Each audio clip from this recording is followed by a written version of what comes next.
Howdy, ho ho, my good humans. How are y'all doing? This is Unnecessary Rambling. I am Brandon Sylvia, joined by the homie Loon for the 2K Q&A.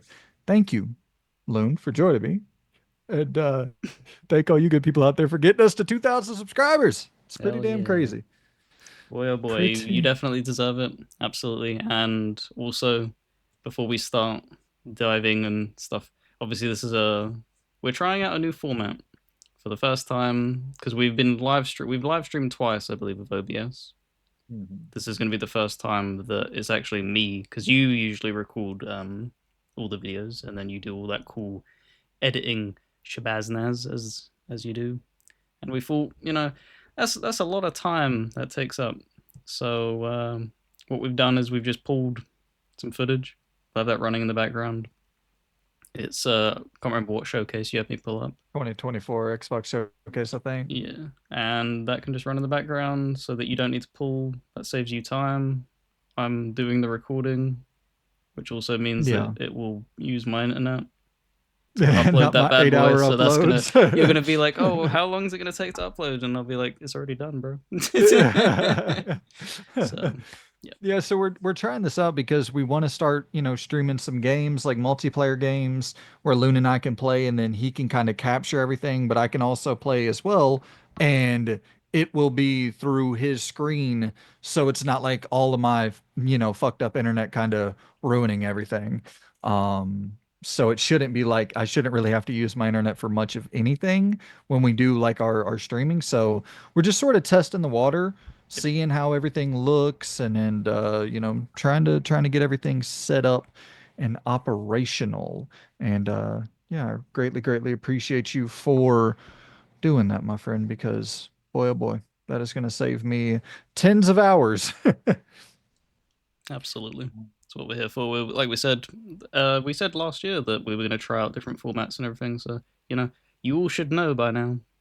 We've been testing the waters with things, and whether or not it blows up in our face, we'll take that when it Yeah, happens. absolutely. And I mean, the streams we've done so far, people seem to enjoy, and we're planning on doing a stream for the State of Play that's coming in February, allegedly.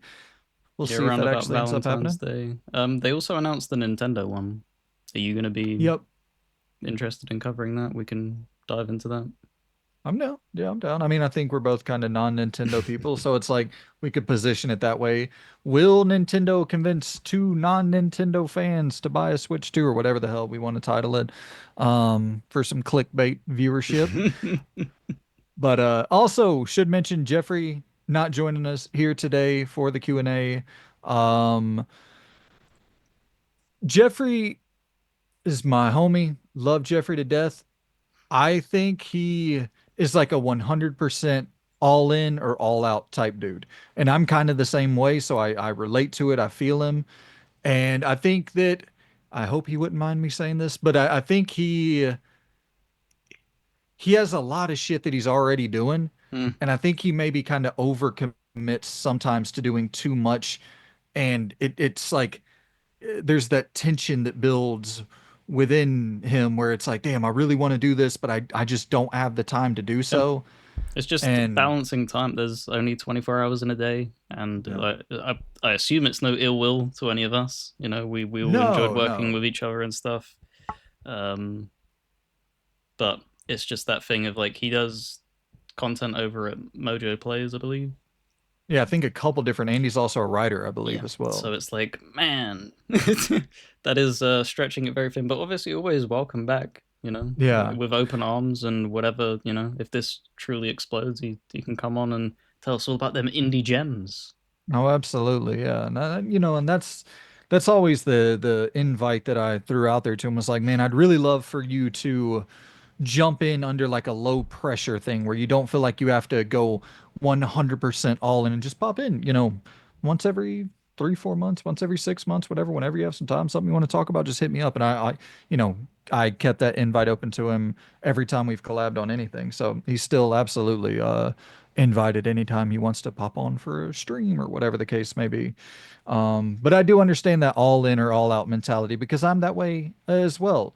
Like, I'm trying that like this is the year where I'm trying to really balance that because I when I was doing like the daily videos last year, that was all in. You know what I mean? That's working a full-time job, that's trying to play games. And see, that's the thing.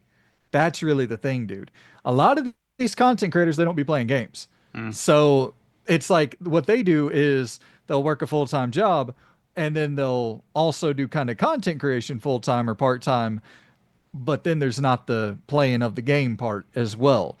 And so like it's that's really the thing for me where like when I was, playing fucking what was last year? What was a big game that came out in 2024? 2024 wasn't a year of real big games for me. For you, no. Yeah, metaphor, maybe. Like Metaphor and Dragon Mm. Age right there, yeah, in that October period, playing two humongous games and trying to get out daily videos and like working a full-time job. You start to lose it a little bit. And then that's kind of the thing for me this year where it's like reining that in. I have to understand that there's a middle ground between 100% all in, 100% all out. And it's like, okay, how about two, three videos a week? That seems doable. Seems doable. You know what I mean? Of course, we're not gonna grow at the level of a video every single day. Like that's just the law of odds, but it's okay. We'll slow down the grow and try to stay alive to 2026.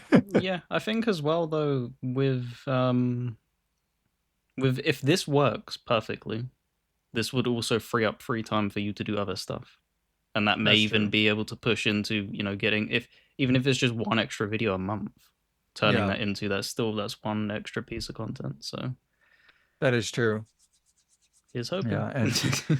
and once again greatly appreciate you, dude. Greatly, greatly appreciate you because I know that you jumping into this technical side of things isn't your like bread and butter either. You're pretty Nope. fresh to all this, so it's like you, dude. You took to this like a fish to water, man. Like I when I jumped into OBS for the first time, I was a lost puppy. I was, ooh, never mind. That might be a spoiler. I can't say anything. Okay. No, I've been playing Kingdom Come 2, and I'm like, oh damn, nope, shut up, bitch, don't say that. um, well, actually, you know what? How about we jump in straight away? And I'm gonna be, if you see me grabbing my phone, guys, I'm not being an asshole. I'm time stamping this in real time since I usually, when I record it, I'm doing all the editing as well. So I'm able to like timestamp it in post production. But now I'm like, let me do this now. That way I don't have to listen to our full long ass ramble to timestamp it in post. Um, all it's right. it's So a we it's a are at different style now. Got to get used to it. absolutely. I mean, at least do you know what? No, hats off to you. Remember to plug the mic in. So yeah, you're getting there.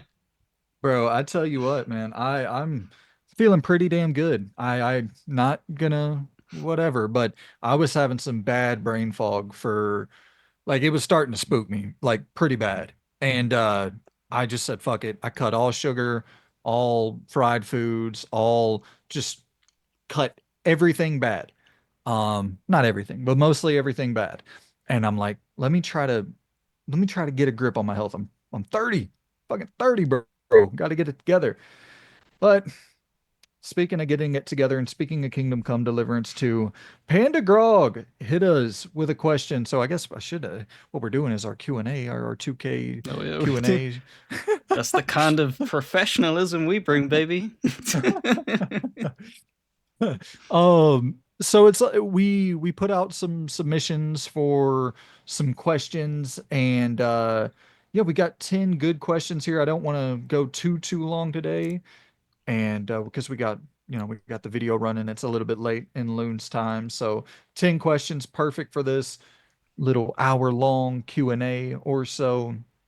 And our first question here comes from Panda Grog, and he says, top three games of the decade so far. What are our top three games of the decade? Luna, you want me to take it first? You want to Does he go back mean and forth? from if you're breaking it from like so the 4 year period, 5 year period, I, and I not 10 years from now? right. I would assume 2020 to where we are now in 2025. And I don't know if we necessarily have to do this in order. Like I don't know if Pandagrog wants us to go three, two, then one, or just kind of discuss through it. I'll say this um, before you jump into it. Kingdom Come 2, if it comes together, like it's a game where I started playing and I'm like, oh, this is a 6 out of 10. And then like 5 hours, I'm like, that's a 7. And then like 10 hours, I'm like, oh, this is an 8. And then 15 hours, and I'm like, that's probably 9. yeah, no, Like it it's just keeps getting better. It's so weird. that's the thing that I was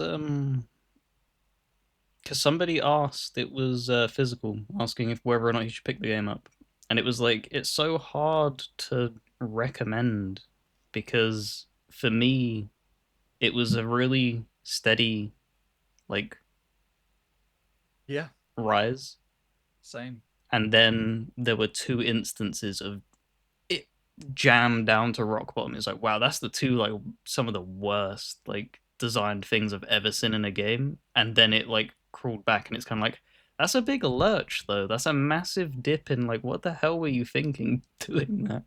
So I Yeah, hope that they've learned from that and they have not. They have okay not. then. They're, but I will say it seems like it's mostly side content where Oh, it's mine like, was mandatory path shit. That's why it was so okay, jarring because it was like, oh, this is horrible. well, so, and I should be clear, I'm only maybe 18 hours in or something like that at this point. But it to me is like, so I heard a lot of people talk about the game as being really hard. Mm, This is not hard at all. Like, there's not, like, I don't even know what to compare this to. Like, this is easier than Indiana Jones by a mile.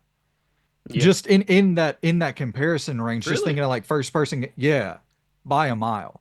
Damn. This, I have not, I've died for sure, but like, if I die, it's because I'm doing something stupid. Mm, Like, you don't have to fight anybody almost. I've made my way through the entire game, and once again, like I said, I'm 18 hours in. I could go into a forced battle, because and some. that was the big thing in the first. That was the very first thing of you could do most basically most of the tasks that they set you out with. You could do it without conflict, and then you were thrown into what was essentially a Thunderdome and had to Oh 1v1 a wow, guy who is a beast of a yeah. man, and it was just like, why, why do that? Did it have to be a sword fight? It had to. Could you use your I bow? cheesed him with a bow, but it's the type of thing where if you went in there naturally, he would slay you because you're not expecting that. He's so quick. It's like the thing of like opening a door and he's like, oh, it's you, and then he comes charging at you. So yeah, I Well, dude, died a few because I times to that. I ran into a guy who wanted to challenge me to an archery duel, and he was horrible. And so I just beat him over and over and over, and he kept wanting to rematch for money. And so like I beat him. I'm not even joking, Loon. I probably spent an hour and 30 minutes just beating this guy over and over and taking his money until I realized it bugged out and it started depleting my money every time, even though I kept winning. I was like, the fuck is going on here? I lost like $300 doing this dumb shit. But dude, I'm like 4 or 5 levels away from like max archery from that one thing. Just like that 1 hour and 30 minute stretch, I was just lighting that shit up, bullseye, bullseye, bullseye. And so now I'm going into combat and I'm like, not touching this damn sword. I'm gonna stay back from a distance, bink, picking. Anywho, so yeah, Kingdom Come could end up being up there, but I haven't finished it yet, so I wouldn't want to put it there. It's fine. You gave me enough time to drag my feet and find my free games. Okay, well, hit me with your three and then I'll hit mine. um, hmm. Do I want to rank these in like top? Are you gonna say what your favorite is, or is it just gonna be Fuck it, free? yeah. Yeah, let's assume he wants us to go three, two, one, and let's do our top three. Okay, so coming in at third, it would be Elden Ring. Wow, I Um, thought that might be number two for you because I know what your number one is, I think. oh, do you? I don't think you do. Okay, I mean, I okay, could be wrong. interesting. Um, Elden Ring, incredible step into that direction. It's the type of thing where I wish they would have chosen to do things differently in many aspects. It's one of the things where it's they get eight things right and two things wrong. And I think that's also what I'm beginning to see because we've also drawn that comparison with like Kingdom Come. I think Hmm. a lot of these things that are going to be people's game of the years is they have some of the highest highs but the lowest lows. And that's the Right. kind of thing I said that when I finished Erdtree.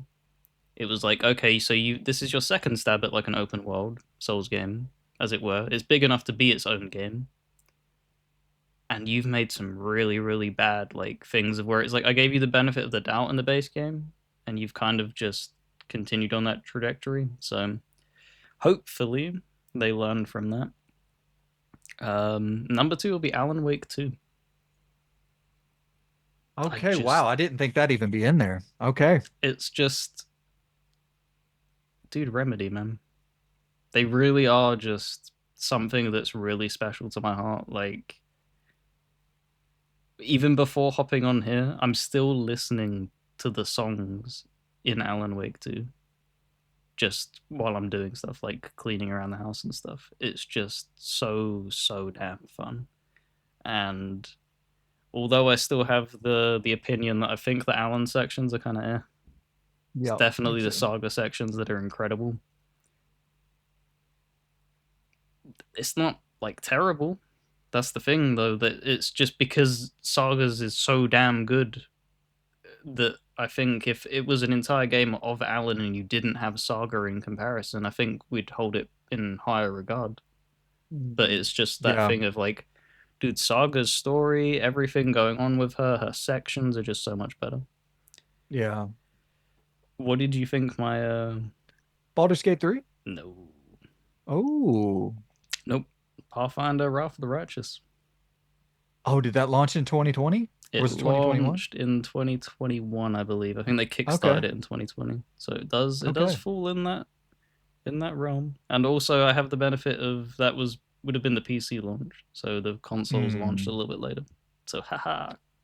But no, like Baldur's Gate 3 is incredible, of course. It's just for me,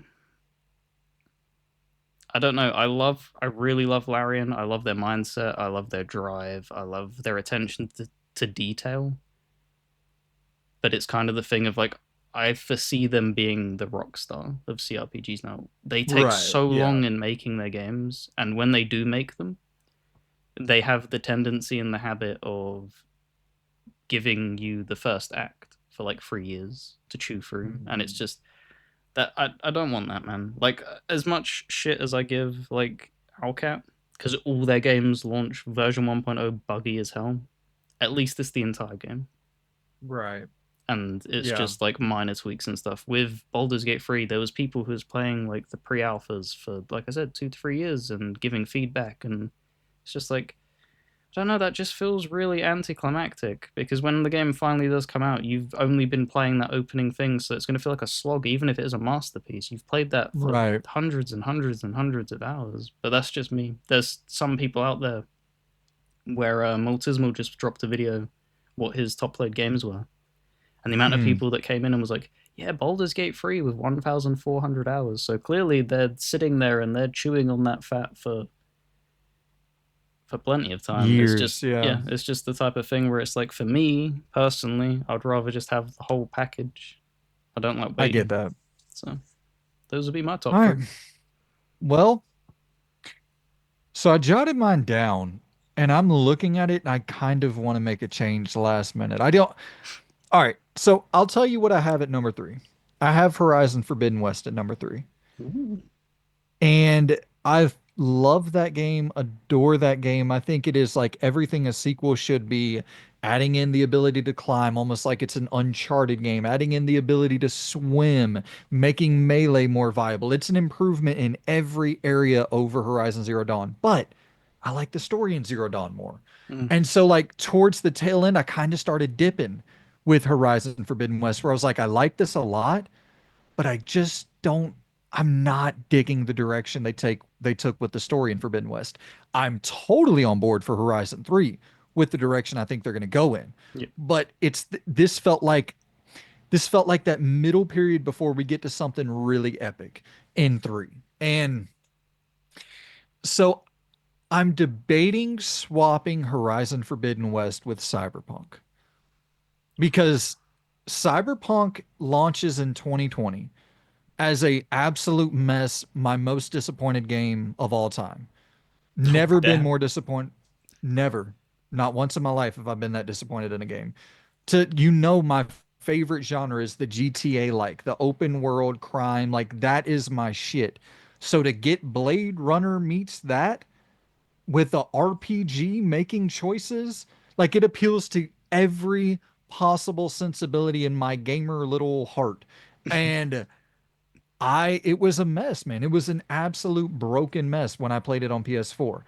Then I played it on PS5 after 6 months or whatever. It was still a mess, but it was so much better.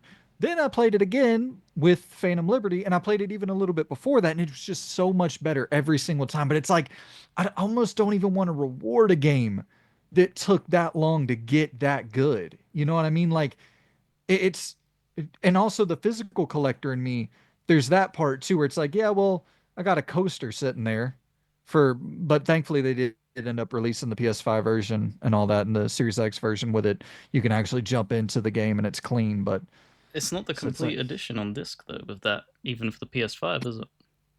That it ultimate just doesn't edition. have it just doesn't have Phantom Liberty on it, but like the That's base such a game's complete. crazy thing though. Yeah. For PlayStation as well. They pride themselves on full complete games. Yeah. That's crazy. Series X is that's the weird thing though. Yeah. The Series X is totally, you buy the Series X physical disc, totally complete. Um, so I don't know. I'm gonna go Forbidden West over Cyberpunk because that just sticks in my crawl a little bit more. Okay. Um, Number two, I'm gonna go Star Wars Jedi Survivor. I love this game so damn much. I think that it's a masterpiece in storytelling. I think it's once again kind of the same thing I said about Forbidden West. It's a masterpiece in how to evolve, how to grow, how to create a sequel. I Mm-hmm. mean, what an expansion from that base game. The base game's like a linear corridor to corridor thing. Jedi Survivor's like semi-open world. You know what I mean? You're going around like Prince of Persia and Yeah. doing wall running and different, time trials and races and Soma, the hollow tactics, and just the amount of fun you can have with the variety in the combat system with the two sword or the two sabers dual wielding, like hacking and slash and making it into more of a character action game. Like I love that game. And the ending is one of the best endings of the generation so far, for sure. But my number one game of the decade so far is Indiana Jones and the Great Circle. Yeah. Wow. I love that thing, man. I absolutely Holy adore. shit. Okay. Okay. I I I was, you were saying that you weren't expecting me to like cold shoulder Baldur's Gate. I was not. I know that you were hot on it, but man, that's, you're talking like 5 years in now, and that, damn, fair yeah. enough. I don't think that there's a combat system I enjoy more than that Mm. in any game that's released in the last decade. It's so weird and off the wall. It makes me feel like I'm playing a PS2 game. You know what I mean? It makes me feel like I'm playing something that is bold and different and trying new things. And it's an evolution of the immersive sim genre that I never would have expected, married perfectly with that action adventure genre that I love so much. It's like they just got it so right. You boot it up day one, it's running flawlessly. It's like I just I never would have expected Machine Games, a first person shooter, savant studio, to go in and totally abandon that DNA to create what is Indiana Jones and the Great Circle. And yeah, I was floored by that game. That's my game of the generation or my game of the decade, which is the same thing. That is, no, that's awesome though. That's really awesome. Yeah, man. And it's kind of the same thing like the Kingdom Come Deliverance. It's not going to be for everybody. You know what I mean? It's so I playing Kingdom Come 2, I'm like, yeah, this is clunky. You know what I mean? This is objectively clunky to me. But 100% understand someone feeling that way about Indiana Jones's combat as well, because it is so particular. It's so weird. Mm, You know what I mean? Where if you don't totally vibe with it, you could end up being like, yeah, it's kind of clunky. And I've heard other people make the argument for Kingdom Come that the combat's not clunky because they vibe with it so much. So it's personal perspective is going it's totally different than a game like Jedi or a yep, game like Horizon where they're so polished and everybody's going to get a similar experience. It's really not that with either of those two games. yep. All right. Panda Grog. Oh, and Panda Grog had a follow up. I love this question. Love, love, love this question. Dream remake slash remaster from any developer. Any developer in the world can remake or remaster any game you want them to. There's I only have one. one. There's only one answer. All right, hit me It's got to be Alpha Protocol.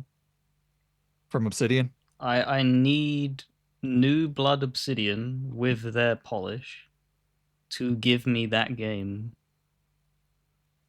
in its actual intended vision. That is what I need in my life. I need them on firing on all cylinders because they're master crafted storytellers. They don't need to. That's not changed. It's their gameplay stuff that they always wobbled with and struggled with. And I know some people are kind of like, with the Outer Worlds and stuff, it's a little bit like lacking in ambition and stuff. But I'd much rather them just keep to that ceiling and just deliver basically the lowest points in the Outer Worlds for me are like 7.5s. They don't go below that. Right. I would rather that Yeah. than me talking like, dude, I love Alpha Protocol, but that combat in the It opening dips to a things, it is four. like I Yeah. would even say two. Like I'm talking Yeah. like two worlds level of jank of Yeah. just like, dude, this is how have you put this out and think this is okay? So Yeah. that would be my vote. It's what about KOTOR from Obsidian? KOTOR remake from Obsidian. I'm gonna out myself here. I've never finished either of them. I haven't either because Um, I don't think they play great.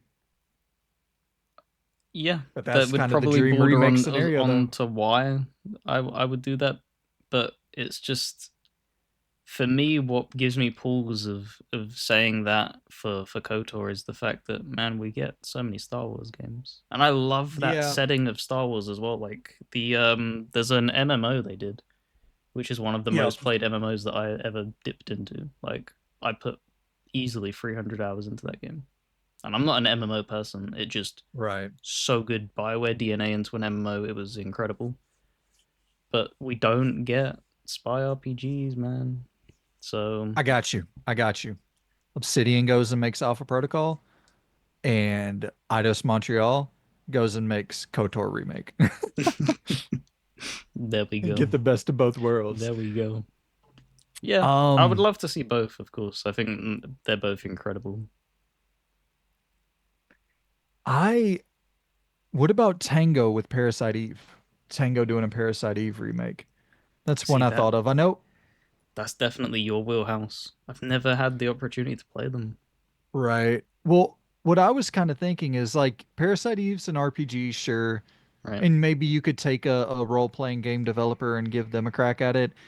But I think at its heart, you turn it into a Evil Within Resident Evil style game and then have like light RPG roots.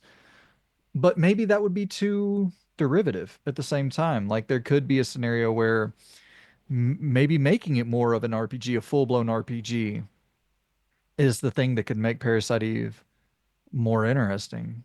Yeah, it would have to Um, fall into the realm of as long as they temper their expectations, as long as they don't go in with a Square Enix mindset.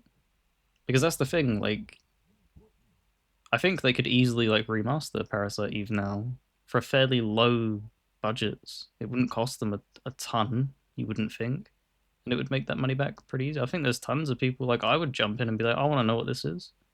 There's a massive amount of people that missed out on that. So that would be interesting. I would probably me personally I would lean more towards the RPG side because it Yeah, it offers a unique feel rather than just being another Resident Evil clone kind of thing, following in that kind of vein. bro. Imagine Don't Nod making it into like a choice-based survival horror RPG. Yeah, because they were cooking with Vampire. They were cooking, dude. Yeah. Here's the thing though, is like if I had to be completely honest, what I want from most teams is just a new IP. Like I would be all 100% on go for Obsidian just to make a new spy RPG. Like it doesn't necessarily have to be Alpha Protocol. I just want Obsidian DNA in a spy RPG. I just want you know what I mean? Like give me a new Star Wars role-playing game. Like it doesn't have to necessarily be KOTOR. Give me a new um survival horror RPG. Like it doesn't and even stuff like the Blood of Dawnwalker that's Mm. coming from the XCDPR. Like I'm so pumped for stuff like that because it's just brand new worlds for us to dive into. I don't think we get enough of that. But at the same time, you give me an Alpha Protocol remake, I'm there day one. Yeah, I think they're All right. worried about that as well. We've seen because even the Dawnwalker game is getting like a little bit of shade thrown Hmm. its way, and it's just like, man, that's the difference is when it's an established because you see Shadows getting torn to shreds online, but it's equally getting outweighed with people who just love Assassin's Creed or just don't care. Whereas if it's not an Yeah. established IP, it doesn't have that counterbalance kind of thing. So, but yeah, interesting. You know what's so funny, and not to get into the weeds too much on the Assassin's Creed controversy, but it's literally the RE5 controversy flipped. You Mm-hmm. thought about that? Mm-hmm. It's the same thing where it's like, don't, we can't be killing black people in Africa in Resident Evil. We can't. But it's the two. That Is it? was the far left wing saying that, and now it's the far right wing saying the other. I think it's actually something different. It's so close to that scenario. What I've seen, because what went viral the other like week or whatever it was somebody going into a shrine and cutting people up and destroying the shrine, and then somebody posted like, "Oh, how can Ubisoft allow you to do that?" And it just instantly light bulbed in the back of my head like. This is just that Red Dead Redemption 2 thing of where that guy went and like tied up that woman who was fighting for activist rights Yeah, yeah, in the yeah, game, and yeah. it's just like Yeah. you choose. That's not a mission, You're and it's the doing it. same thing with the All Assassin's right. Creed. This isn't a mission. You're choosing to do that, so you can't hold a developer accountable for that. That's insane. That's Yeah. actually insane. It is. It's wild, man. It's kind of crazy how when you hold up a mirror to these people, they see the person that they hate. You know what I mean? Mm, It's like the person that you were so outraged with that was saying in RE5, like, how could you possibly be doing this, Capcom? And then, like it's just such a vicious cyclical cycle of total horseshit. yep. All right. So yeah, to transition from that to uh JV writes in on YouTube and says, "How did Loon and I meet?" Um you might remember this better than I. I mean, I don't remember. Obviously, you commented on a video from Easygoing Gaming Days, but like whenever we started talking about creating content, I think we were planning on playing Redfall together, right? And we logged in, or um. you gave me your Xbox thing to add you. So the very origin. Obviously, I'm not gonna remember what specific video it would have been, Right. but the thing that you always like hang on to like memories and stuff. Before we talked behind the scenes, I was actually going through the 100% for Crossfire X, and I had to grind out 100 multiplayer matches. Oh man. And I was going through that, and it was like a 2 day grind of like doing it. And I had watched your videos before, but I'd basically just stacked them up. I'd been busy, Mhm. so there was like I just added them to a playlist, and I just had like 8 of them playing and going through. And that's when I ended up dropping like the comment thing. And then you and Mondane did a video together, and I thought it'd be a cool idea because you both had a really good chemistry. I was like, it'd be a cool idea to like pit you against each other to see like who what you would spend Oh, with that's right, the GameStop thing. the GameStop gift card things, and I was like, man, I'll throw that away. And you were both like, no, no, no, no, no, and I was like, no, it's Yeah. fun, man. I want to show support and stuff. And then obviously the previous channel went away, and then you phoenixed and rose from the ashes, and here we are. Um, and for this, it was you brought me on a few times, and then yeah, Redfall was on the horizon, and you was like, yeah, well, we obviously didn't know how bad it was going to be. It was like, Right. oh, we'll jump into that, and yeah, that was dreadful. That was It was so bad. absolutely dreadful, and then we've just We kind of kicked it from there.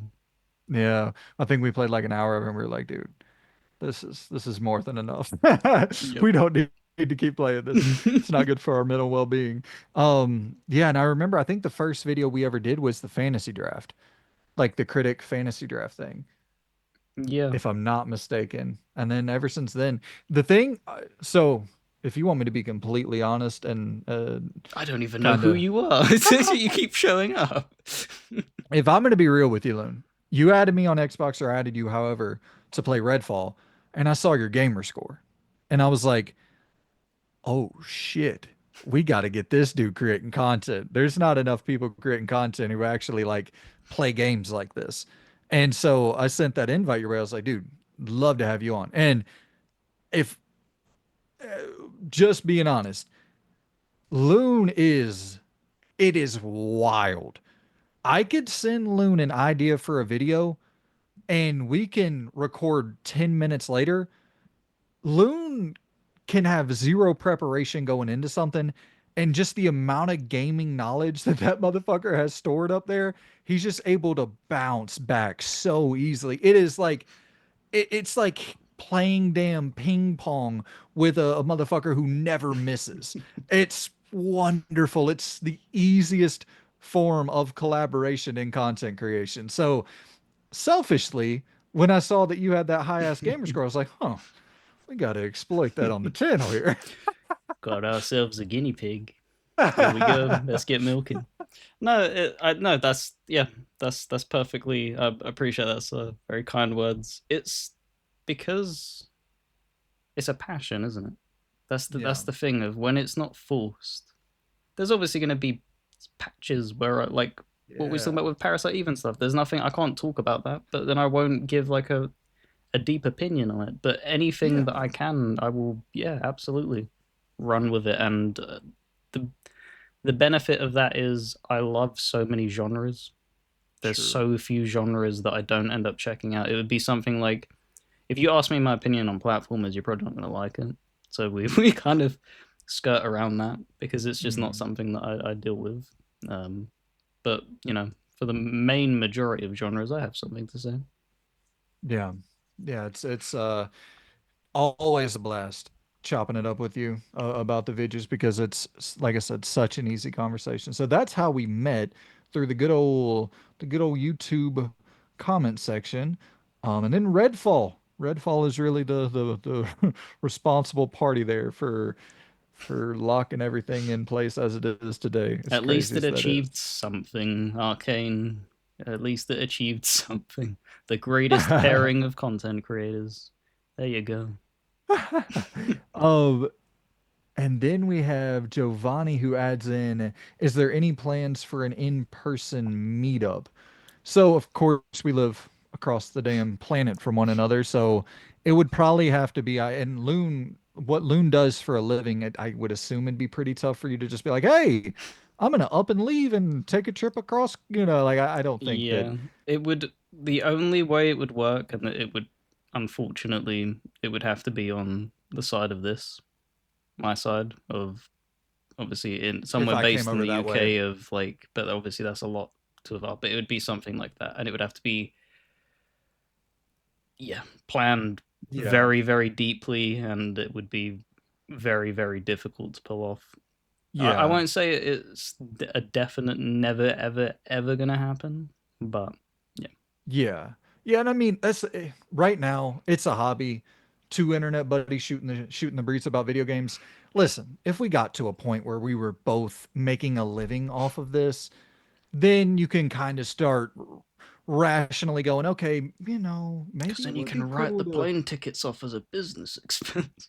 Right, exactly. And then I'm like, I can head over to Loon's neck of the woods and we can be uh I'm trying to stereotype y'all. I'm thinking of what are y'all Have some stereotypes? tea and some fish and chips. There you go, There baby. we Some fish and chips. crumpets, That's what I was thinking. some crumpets for breakfast. Bro, I'd lose like 40 pounds just stepping off the plane.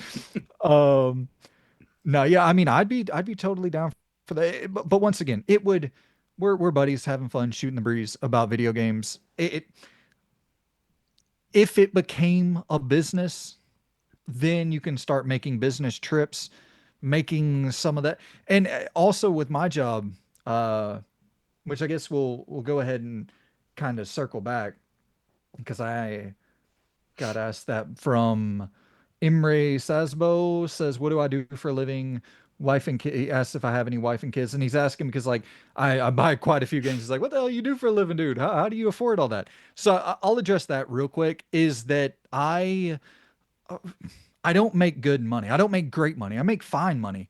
You got to understand that like I'll stockpile a bunch of games for a pickups video over months.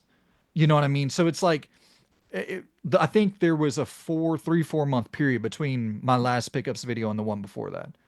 So it's like the reason there's 20 games there is because that's over the course of 3 4 months, and I just didn't have time to upload it.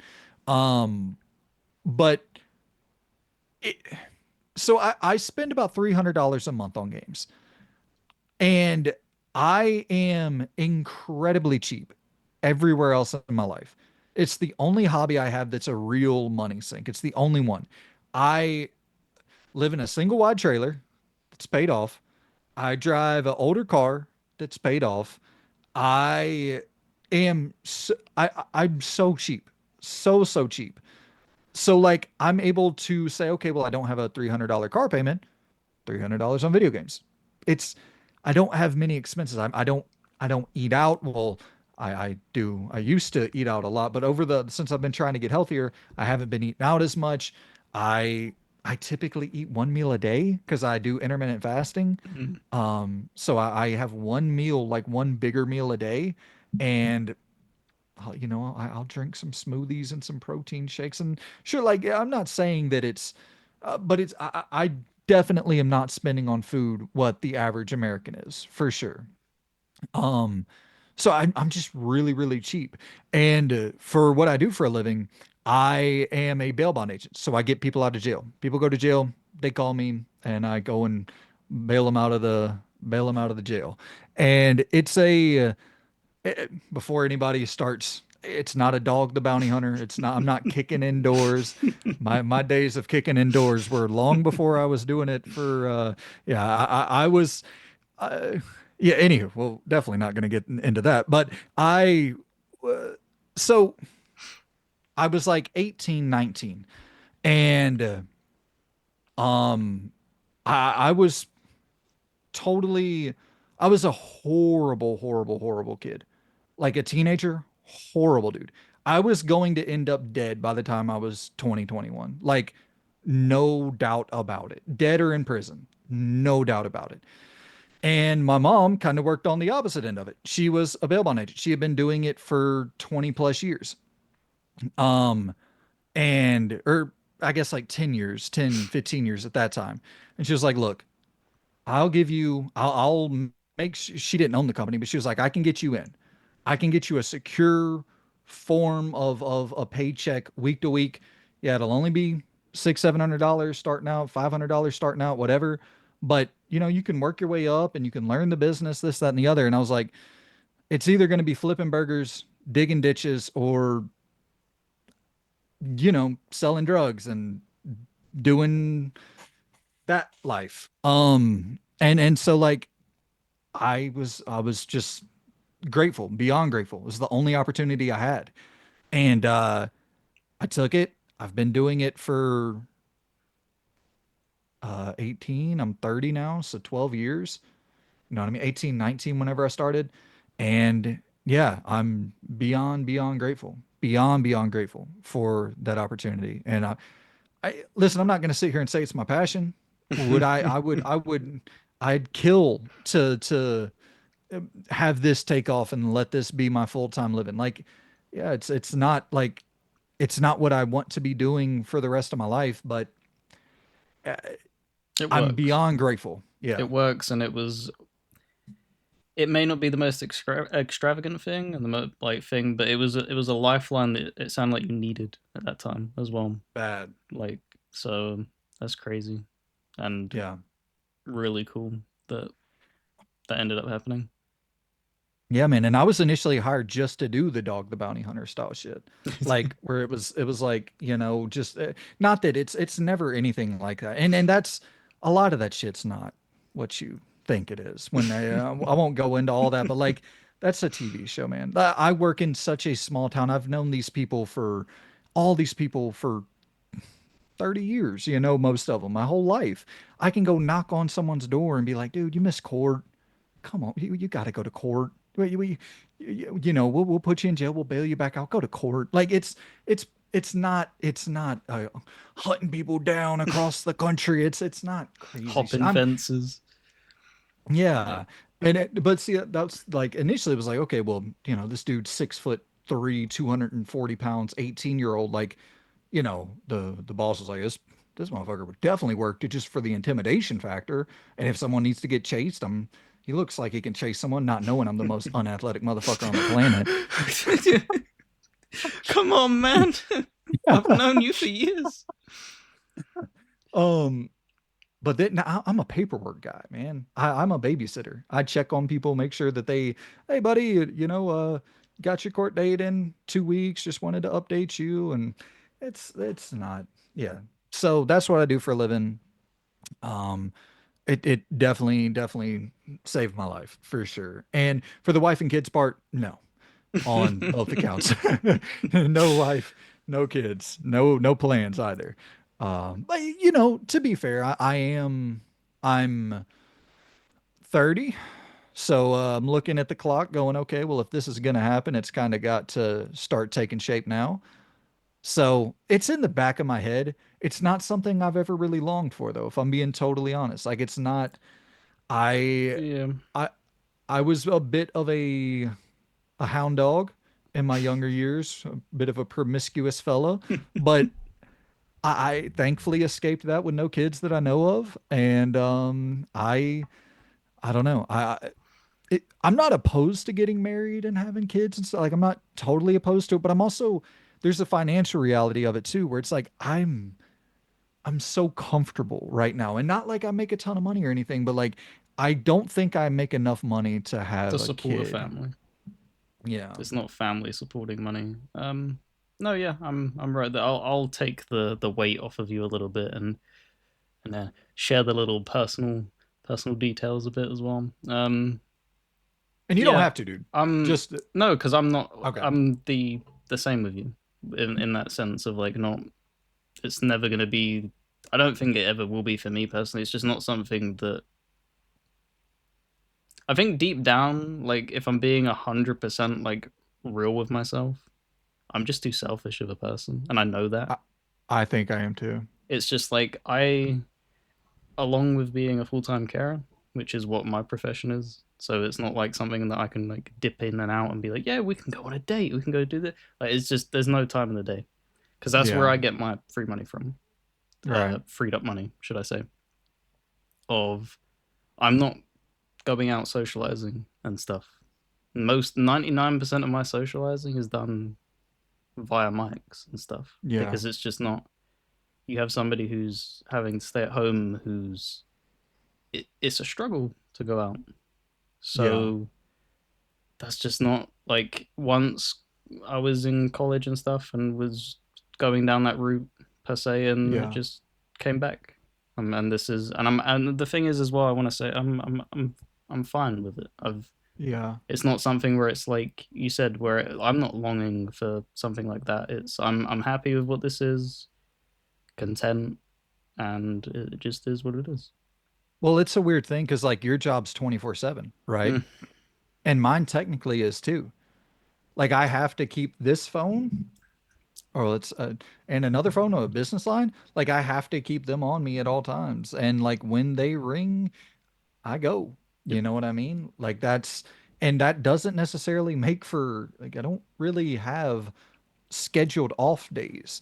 You know, and I like you can you can try your damnedest, but like that's you don't know when you're going to have to work, just like you really don't Yep. necessarily know when you're going to have to do the bulk of your work.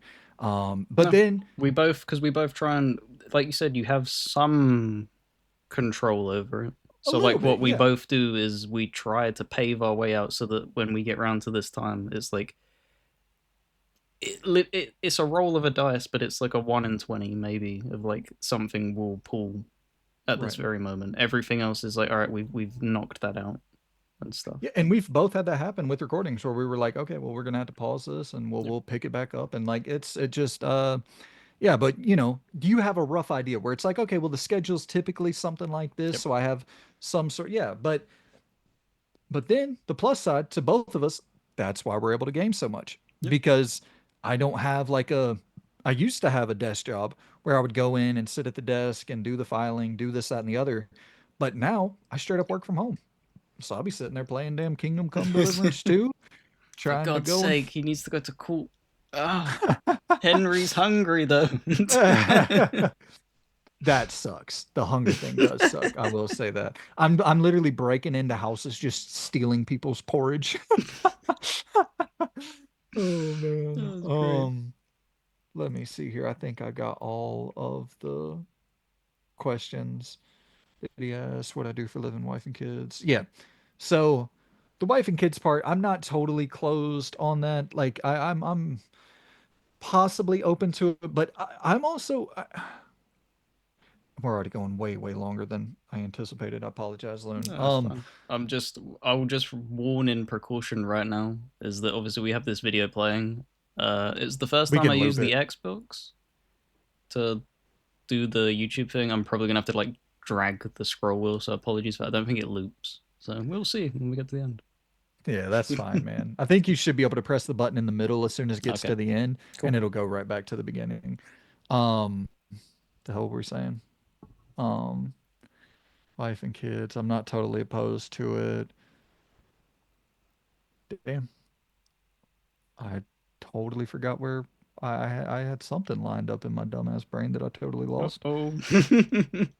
Hey, we'll yeah, not totally opposed to it. It's something that if it happens, it happens. I would definitely like to be making somewhere around six figures, close to six figures, if not six figures before, you know, that becomes a thing because taking care of a kid in America is like 30, $40,000 a year. I would assume something like that just for the kid to support the kid. So it's like Yeah, I got to find another 34, 30 or $40,000. especially with Um, today's climate, guys. Woo.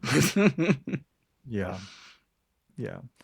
And I don't think it's I don't think you know I was hoping that some of that inflation would kind of die down over time, but like I've been sitting here because I'm you know still living in a single wide trailer. I want to buy a house, you know what I mean? But it's like I think I'm just gonna be riding it out in my single wide trailer, bro.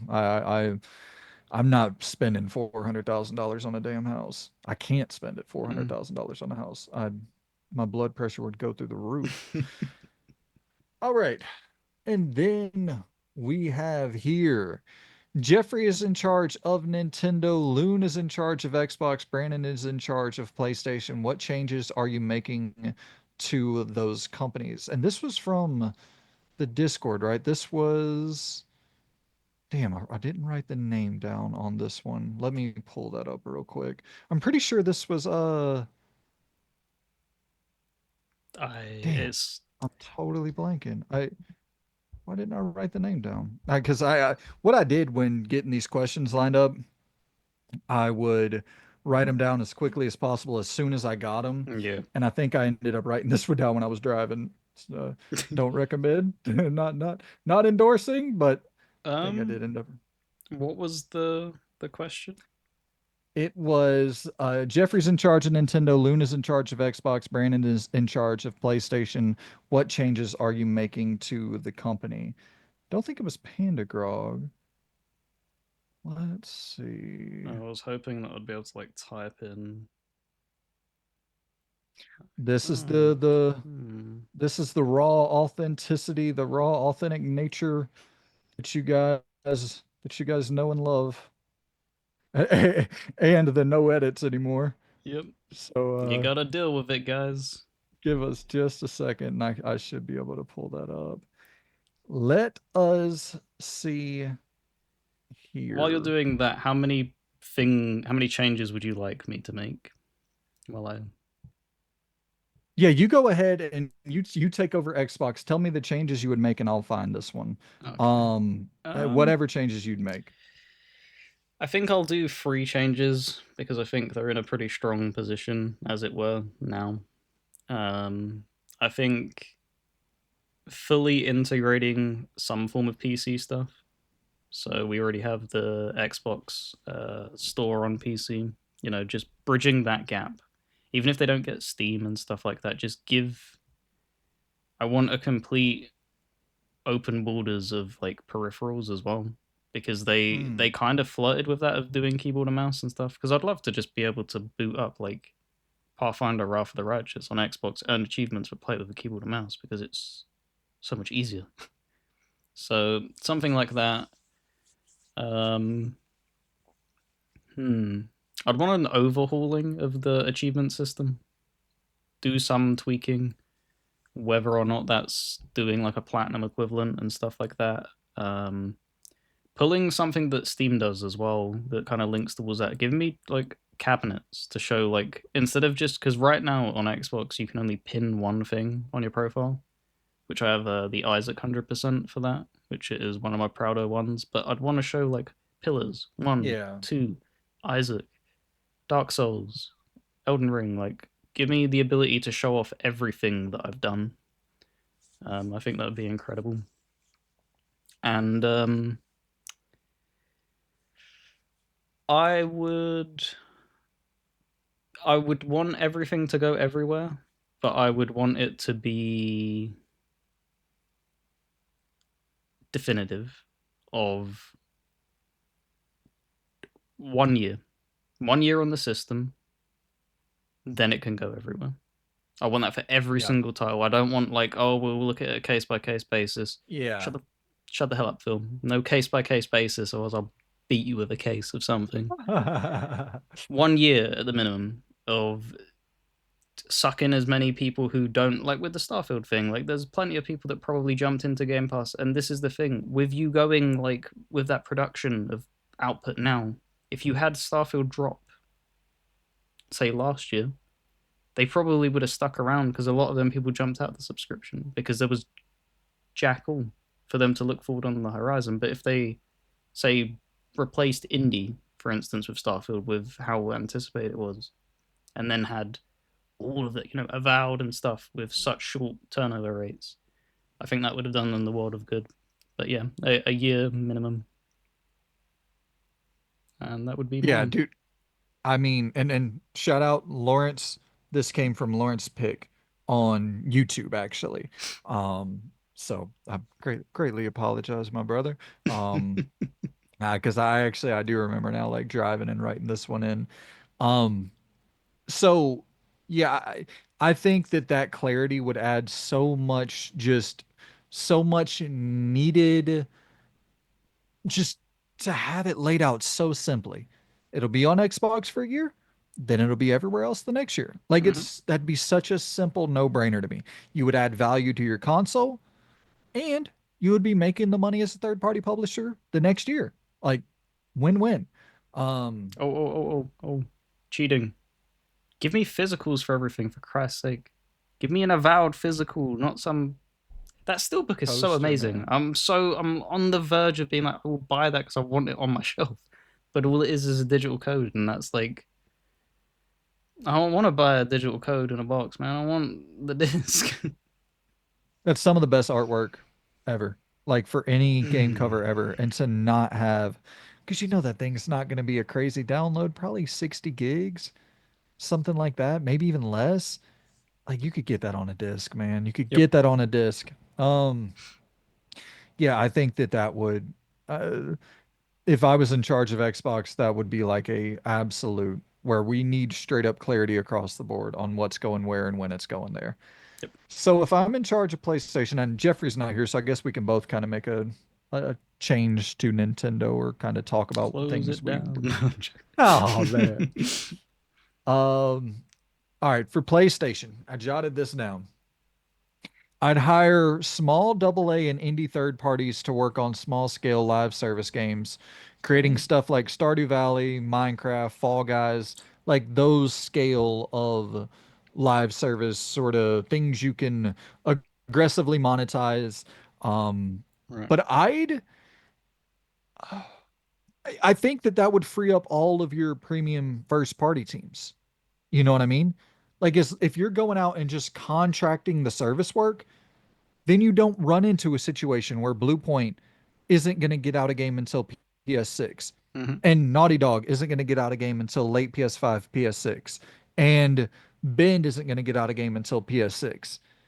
You Yep. know what I mean? And Gorilla could have released Horizon 3 by the end of this generation. You're avoiding those issues. And then if you do find a game that starts to percolate, starts to bubble up and become a success, buy that team immediately Hmm. before it becomes a massive hit. And I am kind of thinking about this from a business standpoint more so than a player standpoint. I got one for a player as well.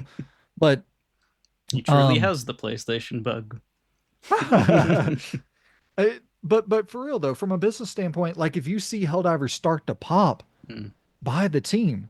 But buy it whenever it's at like 50,000 concurrent players, not when it hits 500,000. Do you think Because that? then Do you think there could be a way where they could like contractually obligate them to do that?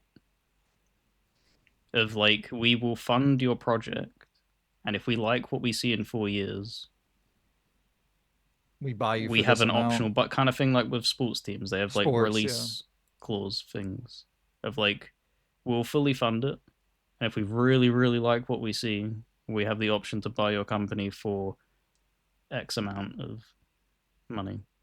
I'm not a lawyer. I'm a fucking idiot, so I don't know. But I would think that there's probably optional buy-in. But I maybe the optional buy-in would be for the team or for the player more so than the team in this case, Mm, where it's like the developer could choose to take it if they wanted to. I don't really know, but why couldn't it go the other way as well? So I'm not sure. But I I would at the very least make sure to send the offer when you start to see the game pop. Because here's the thing, even if the game ends up kind of plateauing, you got a team that hit 50,000 concurrent players or sold 2 million copies. Like, that's probably a team that people would like to see more from. yep. So go ahead, grab them up. Um, but do it case by case. Mhm. Be smart. Work with them. I know that the organic whatever the organic partnership. I know that people kind of laugh at that quote, but it is the organic growth that that was PlayStation's DNA before Yep. they got into the Bungie acquisition and the Firewalk and then look what happened. Don't buy the team before you understand what they can create. So that would be one. Um, I'd also try to purchase a Western role playing studio. It's shocking to me that PlayStation doesn't have a single one under their belt that can give you an Elder Scrolls like, a Deus Ex like, a Cyberpunk like, a Kingdom Come like, a like they have none of that. They have no games where you can make choices that are, you can make choices in Horizon that don't matter at all, but like they have no games where they really offer a ton of player agency in the narrative. Mm, So, yeah, it's kind of surprising. yeah, absolutely. I mean, hell, if Bandai isn't going to buy that Rebel Wolves team, go scoop them up after they drop that vampire game, after they drop Dawnwalker. So those would be the moves I made for hell. If EA needs to get rid of BioWare, if Dragon Age was that big of a flop, you could probably get them for pennies on the dollar right now. That would kill my soul, but yep, you were right. Man, if um, Dragon Age became PlayStation exclusive, I'd lose it. I don't think we're gonna see a Dragon Age game ever again, No. man. I was very, very wrong on that. Very wrong on that. That's the biggest black eye I've ever had in the history of YouTube. Like no doubt about it. I stood on that one pretty firmly, and I was totally 100% incorrect.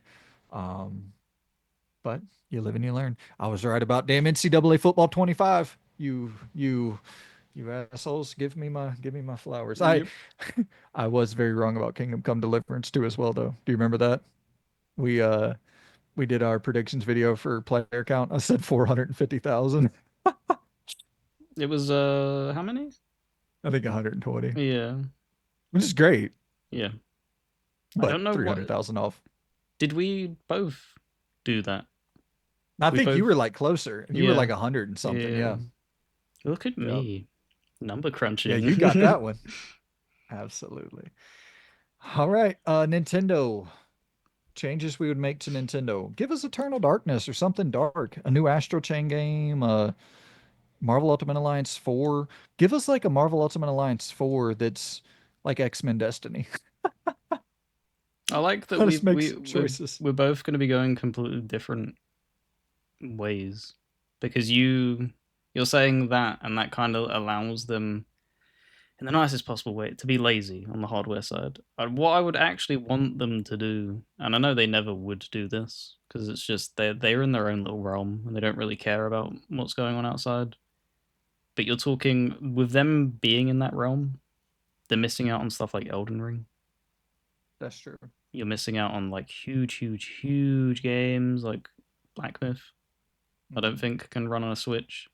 I'd be I would hope it can run on a Switch too, but this is the type of thing of like I'd actually rather see them ditch the handheld. Like go back and make like a proper console and then do what PlayStation does with like the Portal thing. If you want to offer a handheld like accessory with it, yeah, that's fine.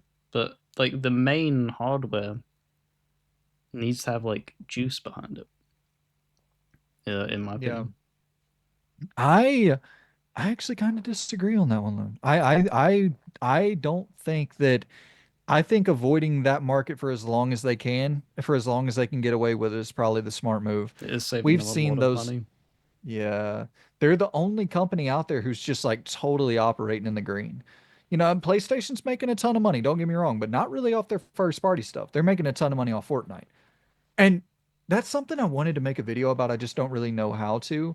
Like, because I don't want it to seem like I'm just screaming at Xbox again. But it's like the whole idea of, okay, we're going to put all of our games everywhere. The reason I hate that from a console standpoint is, well, I shouldn't say the reason I hate it. The reason I hate it from the console business standpoint is PlayStation is in their most profitable generation ever, and they don't put out first party games. But when you get 10 million people buying your console to play God of War, 10 million people buying your console to play The Last of Us, 10 million people buying your console to play Spider-Man, what out of those 30 million people, how many are also jumping into Fortnite after they finish their single player game? But they bought that specific console for those specific games. Mhm. And then it's like, okay, well, 10 of the 30 are over here spending $30 a month, $40 a month on Fortnite, generating you billions of dollars. Yep. So, It's why I held the thing of like I know some people like they need to make Call of Duty exclusive. They really don't. They really don't. That's the no. thing though, because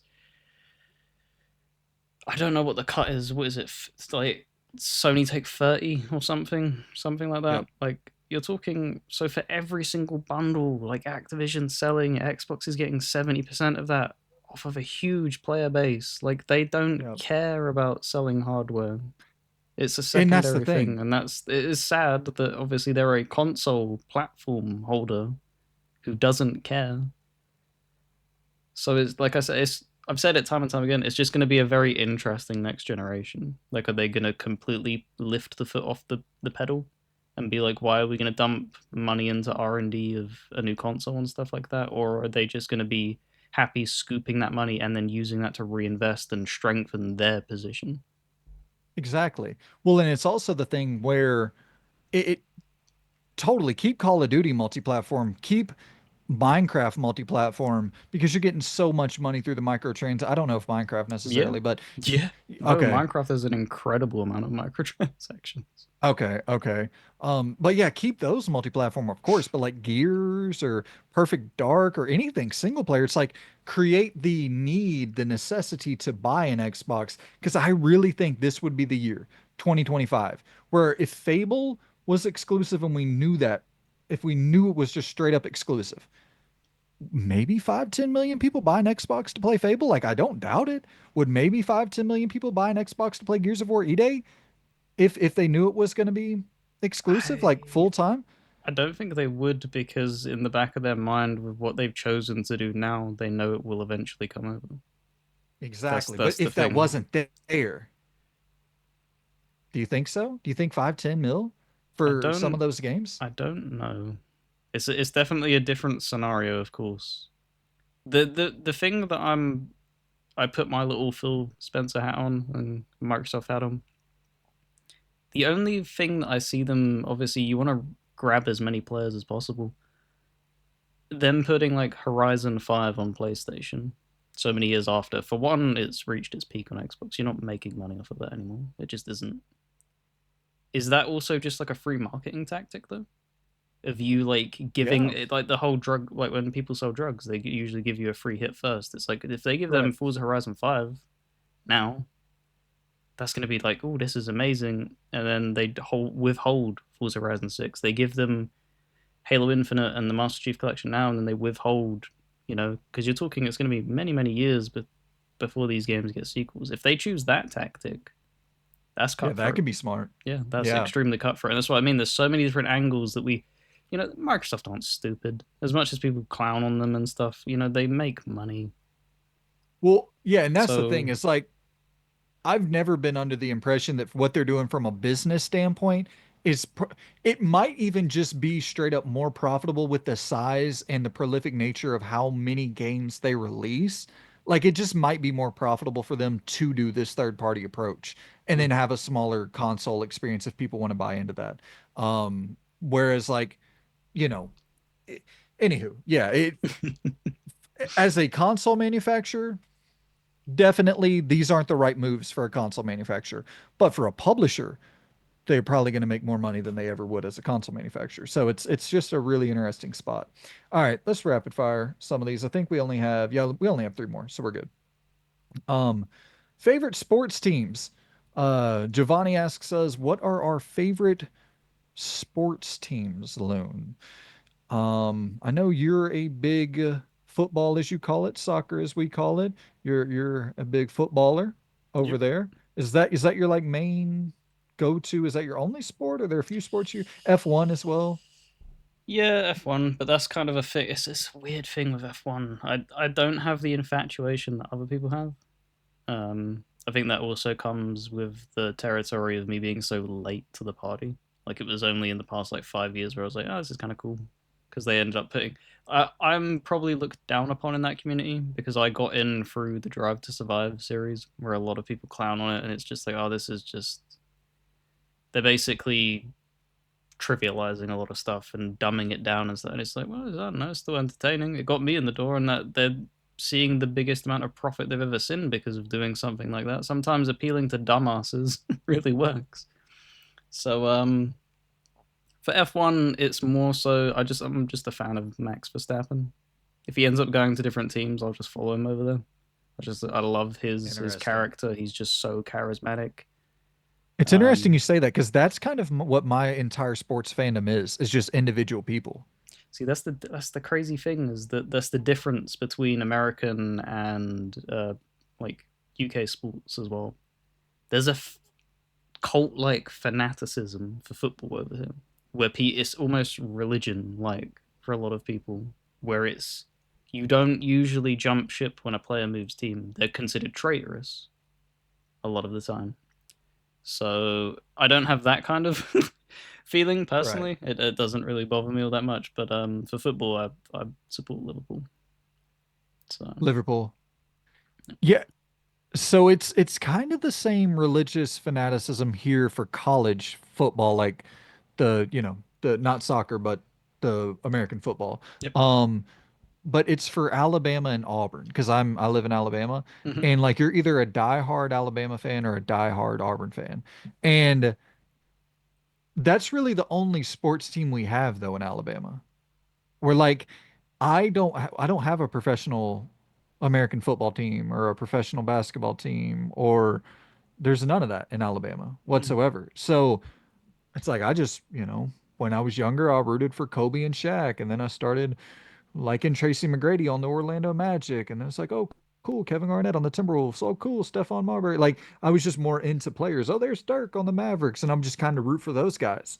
And then, rooting for LeBron, and then like I just love the game of basketball so much. I love watching it. I love watching it from a non-biased perspective, just sitting down and watching, ball movement and like the passing lanes and slip screens and like just the poetry and motion for basketball is such a beautiful game when it's played correctly. People with high basketball IQ, like not saying myself, but watching people with high basketball IQ, like LeBron and like Steve Nash and Jason Kidd, and just seeing their mind just like dissect defenses to make the correct pass. It's such a, if you're a floor general in basketball, it is such an intricate game. Mm. Um, so yeah, I would say like my only, and then the same thing in football. I liked Tom Brady and Dante Culpepper and Donovan McNabb and but I was never a Michael Vick, but I was never a real one team guy. I just liked players. The only one team thing I have is John Jones in the UFC, where I've just rooted for him for so long. I know he's maybe not the greatest human in the world. He's done some questionable things, but as a fighter, it is literally like watching, it's like watching Michael Jordan in the 90s. You know what I mean? It's like watching someone who is just 7, 8 levels ahead of everybody, even when they're in there with the best of the best. It's just like astonishing. I remember watching him fight Lyoto Machida when I was a kid, and he had him in that standing guillotine and just he was pulling him up, choking him out. And I don't think Lyoto Machida tapped or anything, and the ref pulled John Jones off of him, and Lyoto Machida just went limp, dude. Just dropped completely unconscious from being choked out like that. He fought Stipe Miocic in his last fight. Stipe Miocic is like renowned as probably the most decorated heavyweight fighter in UFC history. He pinpoint spinning back kick to the gut, just like pop cracks a. I don't know if he actually broke his rib, but it looks like he just cracks a rib. Stipe just drops. John Jones is like 40 something years old. Um, So it's like, I don't follow UFC as heavily. It's usually like the big fights that like I'll tune in and whatever. Is he somebody who chats, who flaps his gums a lot? Because that's the thing that you have like the Conor McGregor like rose to, and then they a lot of them they rise and then they fall so quick yeah. because it's like yeah you're a talented fighter but you bite off way more than you can chew a lot of the time. Hmm. Um, John had that. He had one instance of that with Daniel Cormier, where he did a good deal of talking. Um, I forget the quote. There's one that's so good, dude. Pull it up on, not right now, obviously, we'll get fucking copyright straight, but pull it up when you, anybody watching this, pull it up when you have some free time. Dan Jones, Daniel Cormier, John Jones, you still there, pussy. It's the funniest video. So John Jones thinks they're offline because they're being interviewed together mm. remotely. And John Jones thinks that the cameras aren't rolling. And so his true self comes out for a moment. And that's like it's because he's kind of more businessy when he's being interviewed. Like he's sort of diplomatic, but in this one moment you saw who true John Jones was, and it's so revealing, bro. It's so interesting. So they're sitting there either waiting to be interviewed or after the interview, and nothing's being said. Nothing at all. There's no reason to do this. John Jones goes, "You still there, pussy?" I love it so much, bro. Oh man, such good shit. But yeah, so that's the. You have anything else you wanted to add to the favorite sports teams? No, they would be the only two that I really pay attention to. I think a lot of people are like that over in the UK. That's the difference as well, is that not to say that like basketball isn't popular over here. It's kind of a thing where a lot of people usually zone into one sport. And on top of that, it's kind of weird to hear that you don't have like an affiliation with a team as much. But then, like, what we also forget over in the UK is, dude, the distance that you need to travel as well to get to the. Whereas with us, you talk about the top league of football, and like eight of them teams are within like a stone's throw distance of each other. So there is bitter Right. rivalry week in, week out of just Yeah. constant. There's no like, it doesn't bubble down ever. It's you're talking every single week. There is that like high tension always in the air, and that's why it's just different. Yeah. So, Well, and that's the thing too. Like even with the college football, it's hard for me to root for Alabama because I come from. I went to Foley High School. A lot of people will know that as like Julio Jones, Kenny Stabler. It's there are some elite athletes from where I come from, and I know these people personally. Not Kenny Stabler, but Julio Jones, and like I know a lot of these athletes who end up going on to play for Alabama or Auburn. So it's like I don't know. I don't really want to. When Julio was in Alabama, I rooted for Alabama, but now Perry Thompson is in Auburn, and my mom is real good friends with his family. So it's like, I don't want to not root for Auburn. It's that it's there's just this area or where I grew up, more specifically about an hour or hour or so south of where I am now. It's just a hybrid of some of the greatest athletes in NFL, college, just it's a crazy hotbed for specifically football, American football.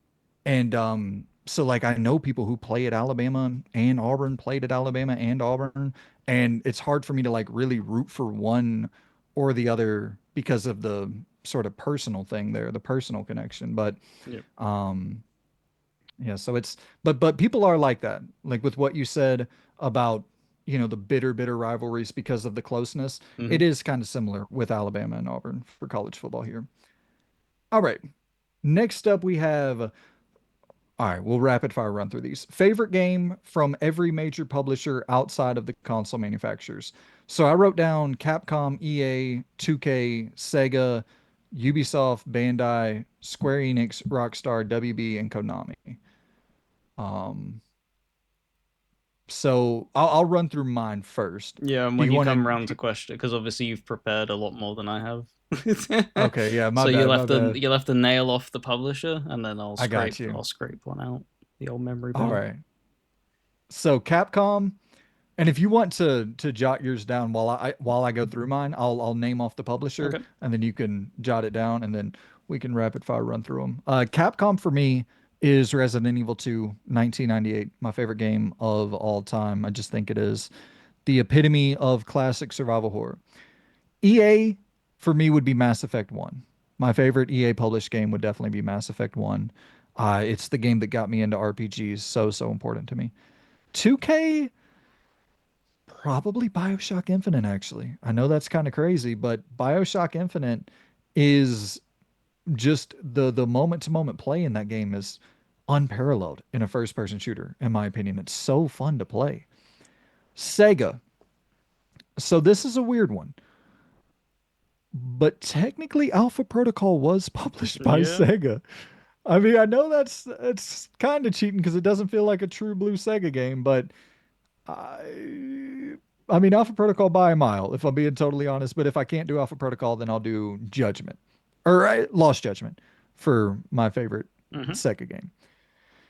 Ubisoft, I would go with Beyond Good and Evil 1 as my favorite Ubisoft game, with Assassin's Creed Odyssey coming in at a close second.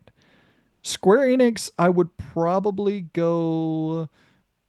Oh, what the hell am I thinking? Sleeping Dogs by a mile. And then Parasite Eve at number two. A distant number two, like a 100-mile distant number two. I love Parasite Eve, but Sleeping Dogs by a mile for Square Enix. Rockstar, Grand Theft Auto San Andreas at number one, Red Dead Redemption 2 as a close second. Yeah. Uh, yeah, I think that's right. WB, I would go Arkham Asylum. Focus Home, I would go Plague Tale Requiem. Konami, I would go Metal Gear Solid 2. And yeah, I think that's about it for like the major publishers. There's a ton we could dive into, but for the sake of time, we'll leave it with those. Um, I've kind of like stuck. I was like plowing through these, and then I got to Focus Home and Konami, and it's like, oh shit. you can look them up real quick if you want to.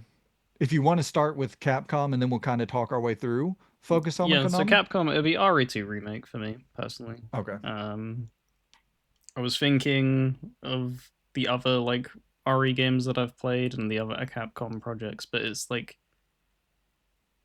I enjoyed this is I think this is the perfect way to like describe it. I enjoyed Resident Evil up until that point, and then RE2 remake came out and I fell in love with Resident Evil. Right. So that was like the power of not only releasing like an incredible product, but doing it as a remake and actually like really remaking something. Like it wasn't half-assed at all. So Right. there is that. Oh, they have so much Focus EA. Home, man. What about EA? What would Okay, you so give the EA nod to? would I'm assuming Dragon Age something, right? it actually isn't. As like if I'm talking like a Oh, singular thing, it would be Mass Effect 2. I think that's their okay. masterpiece, It personally. is, yeah. Um I think as much as I love uh the entire Dragon Age series, it's just not even close. Like the start to finish of Mass Effect Yeah. 2 is just so damn good. It's crazy to be playing a game that feels like Gears of War and then getting to have the level of Yeah. agency that you do. Insane. So 2K, you said like Bioshock, right? I believe. I'm going to say Bioshock Infinite for me, yeah. I'd actually go with Mafia 2 I was thinking Mafia 1 the remake or Bioshock Infinite. That's a toss up. because as much as I love the Mafia remake, the only reason I love it so much is because Mafia 2 made so much of an impact on me. Like Yeah. it's so perfect of like a mobster story kind of thing of showing like from beginning, I wouldn't say to end, but you know, a good filling story for him as a Yeah. protagonist. Sega, Sega. so many like options there, and you were talking about like Alpha Protocol, and I was like, maybe, but no, nothing has taken over my life as much as Persona 3 did. Mm. Like you're talking because we talked about it. I think it'll be a video on my channel with the profile review things. Mm. I wasn't like hooked on like anime stuff. It didn't like it was never a thing of like, oh, like whenever I looked at it, a lot of the times my eyes would glaze over a product like that. Now I'm like, it could be the next Persona 3, baby. Let's check it out. So powerful with what that made as an impact. Ubisoft Assassin's Creed Odyssey, just Yeah, man. perfect for me. It's just even the 100% taking significantly longer than Origins, it just felt so fun to play every single minute of Odyssey. It's Yeah. beautiful. I love ancient Greece and ancient Rome as like history period, so it just nailed that perfectly. And just everything, the move sets, the combat and everything is just so good. Kind of struggled with Square Enix. Um, there's a lot to be picking though. I ended up just I think Deus Ex, Human Revolution, Ooh. because they technically published that. I would actually go Deus Ex over Parasite Eve, I think. Ooh. I mean, Sleeping Dog's still number one for me, but number two would probably be Deus Ex Also, Human they're Revolution. making a Sleeping Dogs movie. Did you see? I saw that, I was like, oh bro. man, someone's listening. And the guy is talking about wanting to make a game. Yeah, I that's gonna be crazy. If that movie takes off, that will be a revival of a series that's unprecedented. Like I something swear that's to so God, in the dirt. How the hell did this happen? I swear to God on my life, dude, I will go see that movie multiple times just to, Solo even fund if it. it's, dude, even if it's dog shit, I will go see that movie at least twice in theaters and then buy it when it comes out just to pray that I can vote with my wallet for Sleeping Dogs 2 to come to fruition. That's amazing. For Rockstar, Red Dead Redemption 2 can only really be that for me personally. Like, as much as I have like ties with like San Andreas and stuff, it's just that is just perfection, like artistically from Yeah. like top to bottom. Um, WB, interestingly enough, like it wasn't until recently that I went through and did all the Batman games. So I don't really have, and I love Batman. That's the crazy thing, and like they're really fun.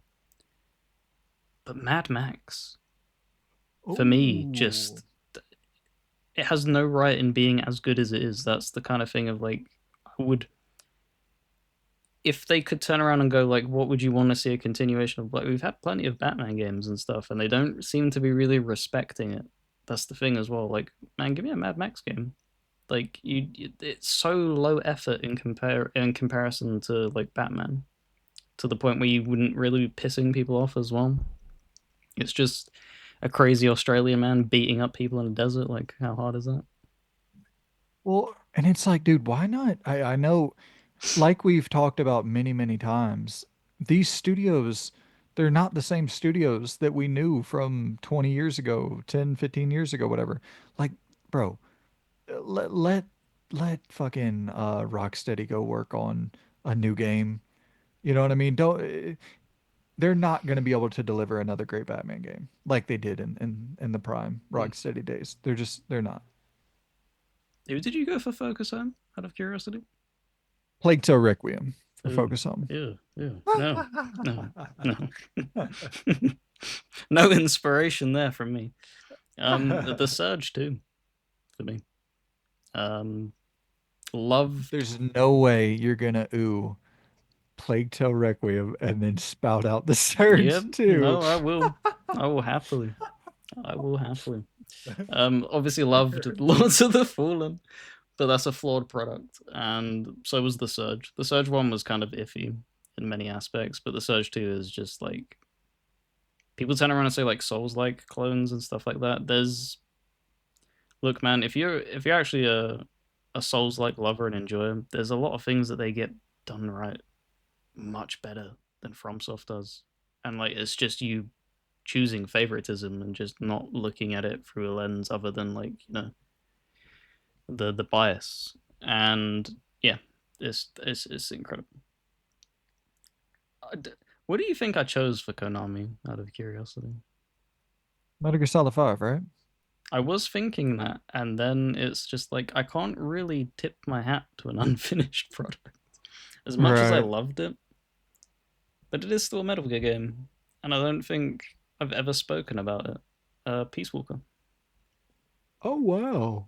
I really, really, really loved Peace Walker as a game. It's such a weird, bizarre game. The I don't know what it originally released on.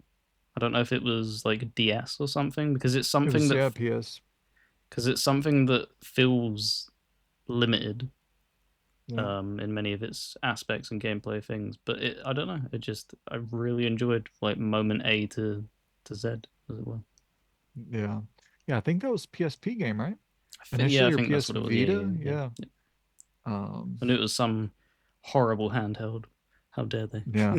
I've actually never played that one. I know it has a console variation now that you can dive into. I'll have to check that out. I didn't know it was that great. I don't know if it's that. It might just be something where it just resonates with me. But it's just I've just enjoyed the. It was so simplistic and just wacky in its story. And I think with me being so invested in Metal Gear Solid 5, because that's technically the prequel story of a lot of the characters and stuff. Um, that's why I enjoyed it so much. I dabbled with a couple of the Siphon Filter PSP games, and I was like, damn, these are pretty fun. So like maybe I'll jump into what Metal Gear. It's called Peace Walker. Acid, Peace Walker. Peace Walker. Peace Acid is something else, Yeah, right? Acid is something else, I believe. Peace Walker, you Okay. can get it with there's a 360 HD collection. Okay, cool. It's on that. And then I think no, I don't know. I don't know if they put it in that master collection that they recently released. I don't think it was on there. No, I don't think I it don't is. think it made the cut. So So that'll be the next one, part two with yeah, that and MGS4. yep, Yeah. All right. So those are all the publishers, correct? I believe so. Yeah. Yep. That's all of them. Cool, man. Well, dude, we made pretty good time here, a minute and or an hour and 35 minutes so far into the show with our final question coming from Retro Rivals. What is the last game you would sell in your collection due to nostalgia or a story related to that game specifically? And Loon, I'm gonna kind of hope that you can carry us on this one because I don't have much of an answer.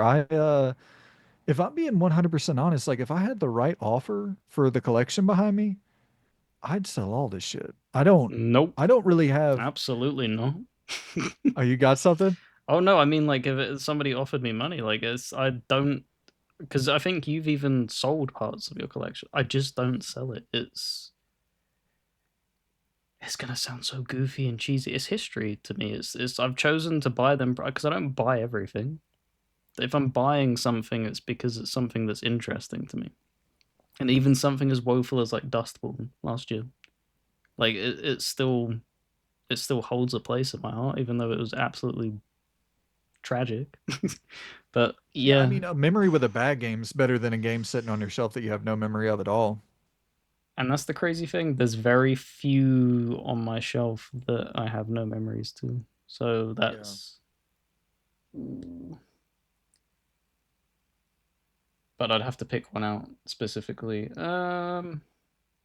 It would either be the Well, if you, Baldur's Gate Collector's Edition, um,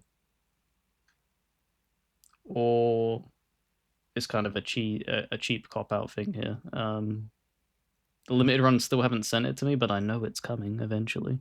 The Persona 3 and 4 special edition things that they did, the massive like collector's edition sets.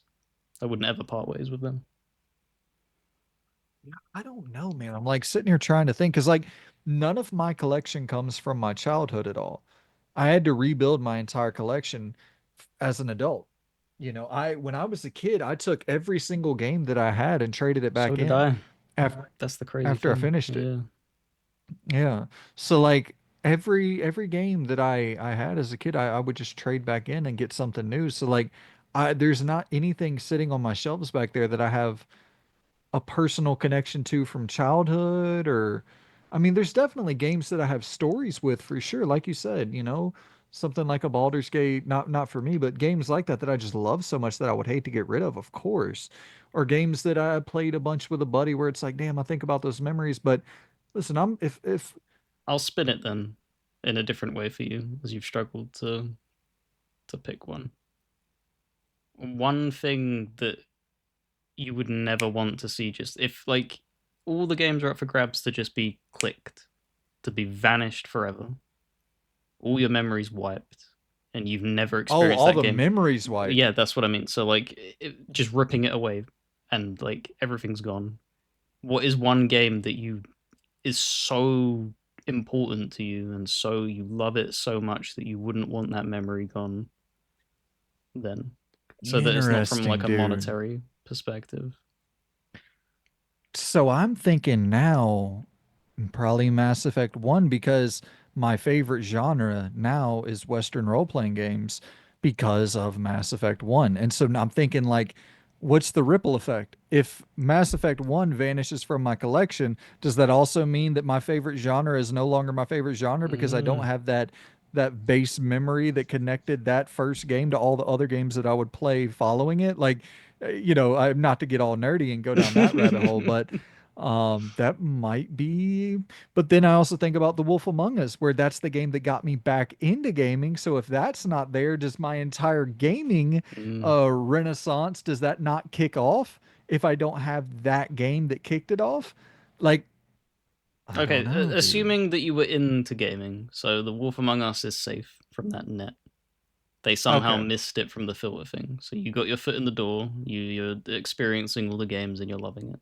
What's one Mass game Effect that 1. you Mass Effect 1 for sure. over sleeping Yeah. dogs, unlucky sleeping dogs? Yeah, but Sleeping Dogs is like it's a game that is one of the best in my absolute favorite genre of games. You know, I just said Western role-playing games are but subgenre of games, which I guess Western role-playing games is a subgenre as well. But anywho, the crime open world sandbox thing, if Sleeping Dogs vanished, I would still have so many other greats in that genre, a genre that I already loved before Sleeping Dogs, whereas the Western role-playing genre I didn't have that love for before Mass Effect 1. So It that'd be also my had an pick. What would yours impact, be? didn't it? The fact that Anyone? Mass Effect 1 had an impact on its genres, whereas unfortunately, not Oh, to, yes. dog sleeping dogs, he, No, you're right. it didn't really make a impact and influence any decisions after that, which is crazy to Not think at about all. because so many things it got right. But sorry to cut you off. What was you gonna say? No, you're 100% correct. Nobody's jumping from car to car. Nobody's doing slow down, Max Payne timed fucking bullet time mechanics in open world crime games. Nobody's doing mixed martial arts with the in-depth level of detail that Sleeping Dogs did. You're right. None of it had an impact, which is so crazy because it's so much better mechanically than any other game in that genre, in my opinion. But what would yours be? If it's applying that same logic where if all the memories were ripped away, what is the one thing you would want to hang on to the most to keep those memories intact?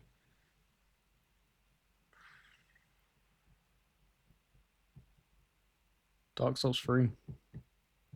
Ooh, explain. I dabbled in Dark Souls 1 at its release and bounced off of it really, really damn hard. So I didn't tune into Dark Souls 2. I kind of wrote off like that genre, as it were, of Souls likes. And seeing the amount of, because what I get so entrenched in is lore in games. Like with that's why I like resonate so hard with Warhammer and stuff. It has such strong lore. Hmm. In the build up to Dark Souls 3, there was so much love for FromSoft, and seeing it constantly being bombarded in my feeds because I tune into lore things, I was like, all right, if it has like good lore, I'll listen to some of this stuff. And it was Vati Vidya's Prepare to Cry series, where he was touching on every aspect of um, Dark Souls 1, and it showed like the grueling, dark, gut wrenching stories that these characters. And it's crazy because when you play the games and if you're not interacting with any of them elements of like reading item descriptions, you just think, oh, it's just some guy on a quest or something. And there's so many layers there to peel back. And seeing him cover like the opening of like Dark Souls 3, I just had to jump in. And it was then Yeah. where it was like I just got swept off my feet. The combat was incredible. The world was incredible. Just blew my mind away. So yeah, that's just something I wouldn't be able to part with. Let me ask you this. I know you say so you're saying no number. There's not a number. The those shelves behind you, the games on those shelves behind you, there's no number that would make you part ways with them. No, you could probably put a million on a table, Oh, and I would walk away from it. bro, Even you give me though 10 ironically I would be able to take that buy million all of them and back, buy it all yeah. back, but that's not my collection that I'd be buying Yeah. back. The collection of my, and it sounds stupid, but it just, like I said, that's the different when you have a passion so like burning inside of you for something, that me knowing, for instance, like this is my copy of Dying Light 2. This is never getting traded. No one will ever have their hands on that and stuff like that. These are all mine, and they all Yeah. have stories and yeah. Bro, you give me 10% of a million. You're gonna see blank shelves behind me every single video from this point on. 100 grand and it's gone. Because here's the thing though. Here's the thing. I love collecting. I do 100%. But I am slowly opening up to the idea of like just going all digital. And I know that you're going to be like, what the fuck? No, no, I no, get it. no, I get it. no, no. Because I did the same thing in 20 from when I was in college. I didn't buy a Yeah. single physical. But that's what Okay. scared me. That's what scared me is that I went so far down that rabbit hole, and I was like, oh shh. So let me be clear. I, any, all right, all right, all right. I should really not have even opened that can of worms because now I got to explain this whole thing. I understand that the future is digital. I'm Mm-hmm. fully aware. And like I can't sit here as much as I love physical games, I'm not going to ignore reality. It might not even be in my lifetime when we get to an all digital future, which would be great. I would prefer that. But like it's inevitable. We're going all digital at some point, of course. And so my mindset starts to shift to how am I going to operate as a consumer in an all digital future? And I think what I would do is you would never I would never play a new game again. I would be on those deep, deep sales, just picking up old shit nonstop, jumping into $2 and $5 and $10 and $20 games nonstop. It would tank the channel, no doubt about it. Not playing anything new whatsoever ever again. Like it would kill my YouTube dreams and hopes. But like I that is what I think because I'm embracing for and preparing for that all digital future. Mm. That's how I would accept it. I'd be like, yeah, okay, I'm not going to quit gaming. Like I know some people are so like they're like, dude, it's physical or bust. And I respect that commitment. But for me, I love playing games so Yeah. damn much that I'm never gonna relinquish that love because of the form factor that the game comes in. Mm-hmm. But I will not give I'm not gonna give a AAA publisher $70 day one money and not get anything back that I can then sell and return. And no, hell no. So I can't say I wouldn't do that personally because I Yeah, have done that. Not only in that time frame, but like Space Marine 2, forking up the money for right. that. So there are, yeah. I'm not as dooming, but I will fight tooth and nail because I want physical to stay around. To the point where, because even like I don't like limited run as a company. Like I don't like how they function. I don't like how everything is. I know it's in their name, limited. Like I'd rather you just print me the copy, man. Like that's it. Give me the money. Like Soul Reaver just selling out. Like no, man. It's impossible for it to sell out. It's like 800 people who had that wish listed on the day. Like it quote unquote sold out. So you're telling me you're just gonna walk away from 800 people? There's even more people that want that physical as well. Since like, so you're talking north of 1,000 minimum, and you're just gonna be like, nah, we didn't print enough. Like you're just Yeah. idiots at that point. So Yeah. Yeah. I mean, I'm not, to be fair, I'm not really doom and glooming either. Like, I think that there's enough of a physical market of players who still prefer to buy their games that way that it will remain, like you said, as maybe a more boutique niche thing yep, where we might have to jump through some annoying limited run style hoops to get our stuff and get it sent to us, and opposed to going to GameStop or wherever to actually pick up the copy. Um, and I'll always, as long as that's an option, I'll continue to support it, even if it gets to a point where it's only through small boutique resell or small boutique sellers, and it's yep. incredibly annoying. Um, and I'm with you. I'll fight to the end to fucking make sure that that shit doesn't go away. I mean, hell, I don't want to pull over this huge pile, but I can just grab Here's my stacks stack. that I mean, literally just stacks of shit just all over the place falling. I mean, I'm never gonna quit supporting the medium, the physical medium. But I am kind of, I have started planning. I'm doom prepping, where it's like, what the hell am I gonna do? And that is what I'm gonna do. It's just gonna be like, I'm out. I'm out on day one for anything. Of course, I'm with you. Like I bought fucking college football digitally to get early access. I bought Sparking Zero digitally to get early access. But those games have physical editions that I can pick up as well. Yep. So it's like, yeah. Anywho, um, I don't know. I don't even know where I'm going at this point. That nice hour long Q&A that quickly turned into 2 hours. Greatly apologize, Lude. It's no problem. Uh, but I we will say appreciate y'all. I prefer this the OBS thing because I'm able to see that timer as well. down there. Yeah, I have exactly. one Because it minute says two forty hours and nine. 17. Yep. For So Zoom, it says 2 hours and 17. It's like yeah, I can't timestamp that. I don't know what the I fuck those have the numbers are. exact time. That's what I. If you want me to more professional, like behind the scenes talk on the video, but I can do Oh. the timestamps if you'd like. I can write them down No, in the future.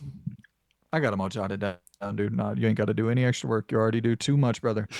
Um, but yeah, man, that was nice, fun Q&A. Ran a little bit longer than anticipated, but guys, make sure to stick around. I don't know when this is going to come out actually, but if this comes out before the state of play, make sure to stick around because Loon and I will be reacting to the upcoming PlayStation state of play. And we're going to be getting real hype for Fair Games and Concord 2 and Marathon and God of War Live Service and Horizon Live Service. And I don't know. It seems like they're walking that back, thankfully. Obviously, I'm more aligned with Team Xbox, but healthy competition, man. Like me putting that bias aside of being like preferred on that platform, they need to black eye Xbox with this in some way. They need to do something, even if it's just a bunch of announcements that is like, even like I don't like these types of announcements of announcing it years in the future, as I've said time and time again. You need to come out and be like, look, here's what you know us for again. We're sorry, you know that live service debacle was a mess, a mistake. Here's the single player narrative rich games that you know that we produced in the PS4 era are coming back. I think that's what they need Yeah, to do. and I think you'll even be eating good as an Xbox fan watching this because I think most of the big announcements are going to be third party, like RE4 when that was announced to the state of Mm, play, and Street Fighter when that was announced to the state of play. Like it'll be stuff like that. They don't have enough to announce. They're toast. They're completely toast. I mean, I'm not even trying to like be funny or not. It's embarrassing. It's so embarrassing from what they did this generation from a first party standpoint. I mean, you're talking not to go on, but that's been Blue Point, Gorilla, Naughty Dog that we know of. yep, You're not seeing games from them anytime soon. Um, and then there's probably more that I'm not thinking. Insomniac. yep, What the fuck happened there? They were working on a live service game, then that delays down the line. What does that delay? Does that mean that X-Men game that was for 2030 isn't coming until 2035? Like all of this has ripple effects. All yep. of it has ripple effects. I've been trying to say that for years on the channel. People are like, no, Absolutely. PlayStation's still killing it, bro. Wait, wait. Yeah, to not drag Anywho, feet even guys. longer. Like, yeah, it's because it's what Xbox did. They were in a strong position, and this is what happens when you lift your foot off the pedal and stuff, and you start doing stupid Yep. decisions. It snowballs, and this is what we've seen with PlayStation. It's like, yeah, you don't feel it in the moment, right this second, because you've not seen them plans be executed yet. It's wait 5 years and look what happened. 5 years, but 5 years in the past, you were eating real damn good. 5 years now, it's looking bleak. I don't think you could ever really claim I've been a fanboy of any company, but during that run, I would have accepted that label.